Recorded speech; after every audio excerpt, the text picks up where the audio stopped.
Sir कल BBC Delhi और Mumbai office में इनकम टैक्स रेड हुआ, तो आप नेशनल जनरल सेक्रेटरी हैं पार्टी की, तो आपके इसके बारे में क्या तासुर है? देखिए, आप लोगों ने सुना होगा, जब कोई एक लकीर को छोटी करना होता है तो उसके आगे एक बड़ी लकीर खींच दी जाती है। जहाँ तक मैं समझ रहा हूँ, एक स्कैम को कवर करने के लिए दूसरा एक नई न्यूज़ क्रिएट करना ज़रूरी होता है। तो ये उसी का एक हिस्सा है। जैसे कि आज एक रोमर चल रहा था, हमारी एक न्यूज़ आपके चैनलों में चल रही थी, that is regarding mister Adani. Adani को पैचअप करने के लिए एक और नया मुद्दा छेड़ा गया। भागवत साहब का स्टेटमेंट आया, उसके पीछे मदनी साहब का स्टेटमेंट आया, लेकिन ये दोनों स्टेटमेंट वर्कआउट नहीं हुए। तो केंद्र सरकार के पास एक ही ऑप्शन था कि ऐसा कोई एक अटैक करो जो कि ये न्यूज़ छुप जाए। कौन सी? अडानी वाली न्यूज़ को छुपाने के लिए बीबीसी न्यूज़ को क्रिएट करना ज़रूरी था। लोगों को अच्छा एंटरटेनमेंट मिल रहा है, मज़ा आ रहा है, आप लोग एंकर लोग को भी बोलने के लिए सब्जेक्ट मिल गया। Just enjoy, this is independent country. ये इंडिया आज़ाद है, हर किसी को अपने तरीक़े से सोचने की आज़ादी है। सर, रियासत में इस वक्त जो है इलेक्शन के हालात है, 123 मिशन कहाँ तक कामयाब हो सकता है? वह आने वाला वक्त बताएगा। जरा अंदाज़ा कहाँ तक है? क्या तैयारियाँ हैं? उम्मीद तो 100% की रहती है। बाकी ज़मीनी तैयारियाँ, वक्त से पहले उम्मीद लगाना ज़रूरत से ज़्यादा कहीं ना कहीं हमको नुकसान मिले जाएगा। सर, आपने एक आवाज़ उठाई थी उलमा इकराम सियासत में शामिल जी। वो तहरीक कहाँ तक पहुँची और कहाँ तक? वो तहरीक जहाँ से हमने शुरू की थी वो वहीं रुकी हुई है, क्योंकि हमारे क्या कहते हैं ना कि किश्ती वहीं डूबी जहाँ पानी कम था। तो कभी कभी अपनों से ही अपनों को नुकसान ज़्यादा होता है, और वो सब सह सह के सीना अभी मजबूत भी हो गया है। बोलना और जगाना कौम को ये मेरा फ़र्ज़ था, जो मैंने कोशिश की। जागना नहीं जाना वो उन पे डिपेंड है। मैं तो ये सभी को एक दावत तो दी थी कि आओ, हम जैसों को बुलाओ, इनवाइट करो, लेकिन हम लोग तो पंजा तो कहलाता है, मुट्ठी तो कहलाती है, लेकिन बिखरे हुए हैं, सब एक दूसरे से जुदा हैं। ये सच्चाई है और इसको मान के चलना पड़ेगा। सर, आप बोले किश्ती डूब गई है, तो कहीं ना कहीं कांग्रेस की कश्ती में उलमाए दीन सवार हैं, क्योंकि कांग्रेस का हर वक्त दावा है कि कांग्रेस के तरफ ही उलमाए दीन सारे रहते हैं, माइनॉरिटीज़ भी रहते हैं। तो जेडीएस की तरफ क्यों नहीं आते सर, उलमाए दीन हो या दूसरे? या शायद हम में कमी, जो हम उनको लेके नहीं आ रहे, या पता नहीं हम उनको कैसे नज़र आ रहे हैं। लेकिन हमने तो दावत दी थी, ये तो कोई नहीं कह सकता। अभी भी वक्त है, अभी वक्त गुजरा नहीं है, अभी भी वक्त है। उलमाए कराम आ सकते हैं, उलमाए कराम हमको बुला सकते हैं। ये ज़रूरी नहीं कि वो हमारे ऑफिस तक चल के, हम उन तक चल के जाएंगे, हम उसके लिए भी तैयार हैं। जब हमने एक दावत दी तो दावतनामे के इंतज़ार में हैं। जिस दिन भी वो लोग दावत देंगे, अपनी पार्टी की तरफ से मैं हाजिर हूँ, मैं जाऊँगा, मैं बैठूँगा, मैं बात करूँगा, और मैं अपने लीडरों को ले जाऊँगा, उनसे मुलाकातें कराऊँगा, और उनको इनका दोनों का अरेंजमेंट करना, कोऑर्डिनेशन करना, सारा काम मैं करूँगा इंशाअल्लाह ताला, जिसमें कौम की भलाई और बेबादी हो। ये नहीं कि एक तरफ का फतवा दे दो, पूरी कौम को एक तरफ झोंक दो। पिछले मरतबा क्या कर दिया, क्या कर दिया ये लोगों ने? कितना गलत फैसला था।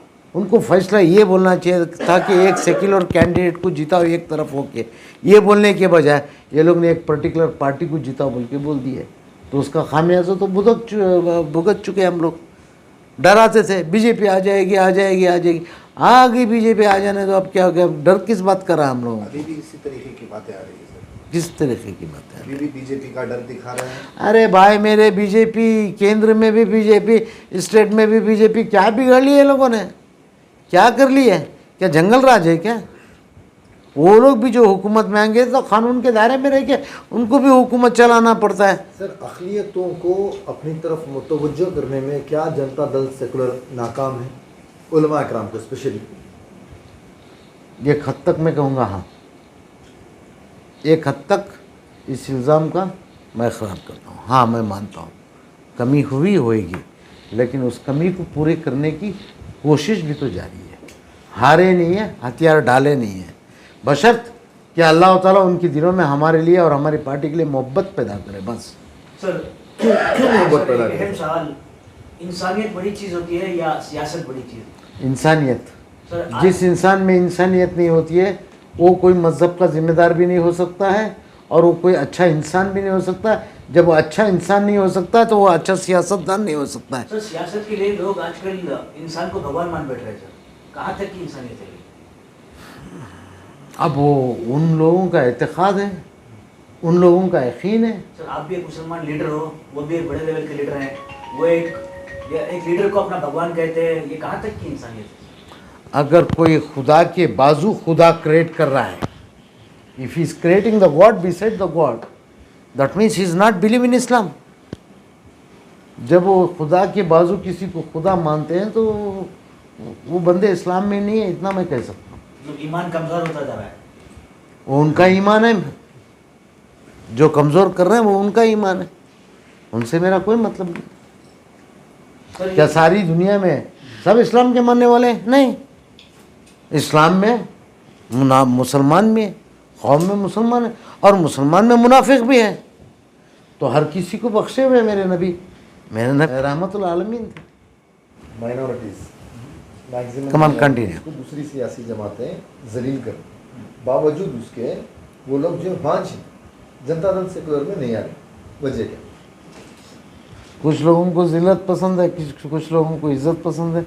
जिनको इज़्ज़त पसंद है उनको हम लोग हार्टली वेलकम करते हैं, दिली खुश आमदीद, आ जाइए हमारे जनता दल में, हमारे जनता दल से जुड़ जाए। और जिन लोगों को जिल्लत उठा के जीना है, जिसको जा रहे हैं ना वहाँ रहे, उससे कोई मतलब नहीं। सर अब जबकि आप एक नेशनल जनरल सेक्रेटरी आप आ चुके हो, आगे की क्या तरीका है, किस तरह से आपकी काम रहेंगे जो इलेक्शंस आने वाले हैं? जो आने वाले इंतखाबात में इंशाल्लाह मेरे हाईकमांड्स जो मुझे ज़िम्मेदारी देंगे, मैं अपनी ज़िम्मेदारी पूरी वफादारी और ईमानदारी से निभाने की कोशिश करूँगा।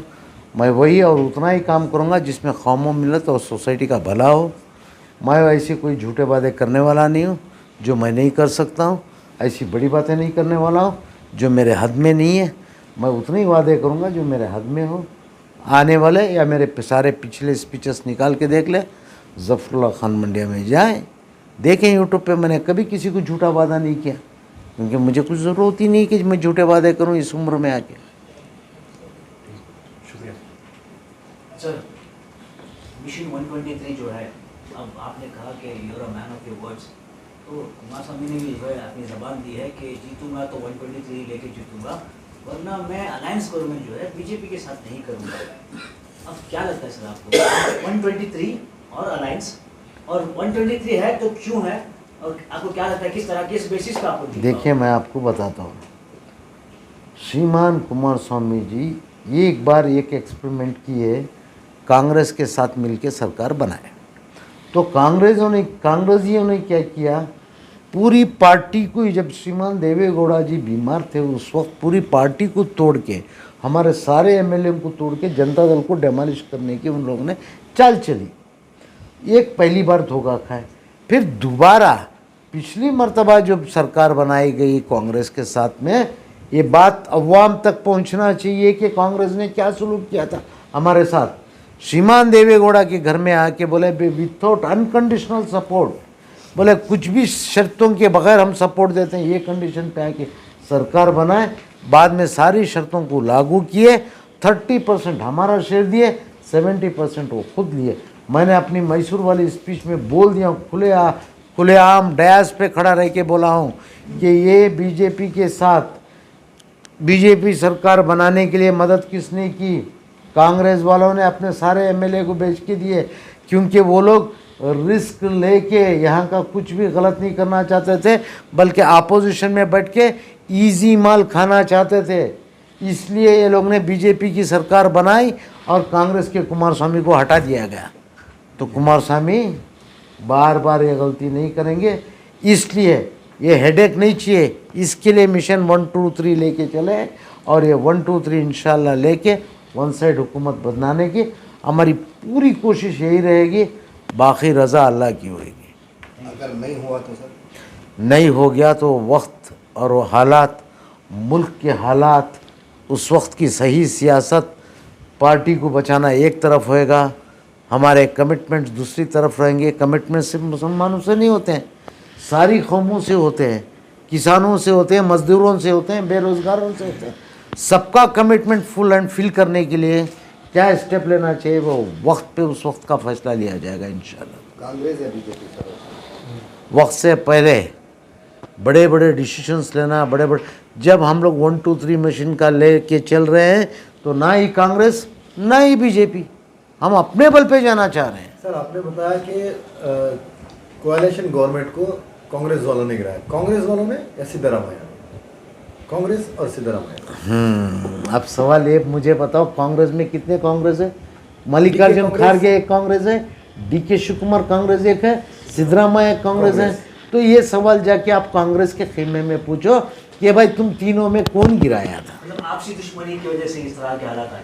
अब ये तो मुझे नहीं पता, कांग्रेस का जवाब कांग्रेस देंगे, लेकिन हमारे लीडर्स कोई और पार्टी पे उंगली उठाना हमको नहीं सिखाते। हम क्यों किसी के घर पे पत्थर फेंकेंगे? हम नहीं फेंकेंगे। अगर उन्होंने फेंका तो किसी की भी खैर नहीं है, चैलेंज कर रहा हूं मैं। ना ही पर्सनल ना ही पार्टी बेस। बोलो अपनी पार्टी बेस पे, अपने पॉलिटिकल जो आप लोगों ने जो एहसानात किए इस कर्नाटक राज्य में बोलते जाए, हमारा कोई एतराज़ नहीं, बशर्त कि ना ही हमारी पार्टी पे बोला जाए ना ही हमारे लीडर्स के बारे में बोला जाए। अगर कोई भी बोलता हो तो ज़फ़रुल्लाह से टकराने के लिए तैयार हो कि मुँह खोले, इस बात का ख्याल रखें।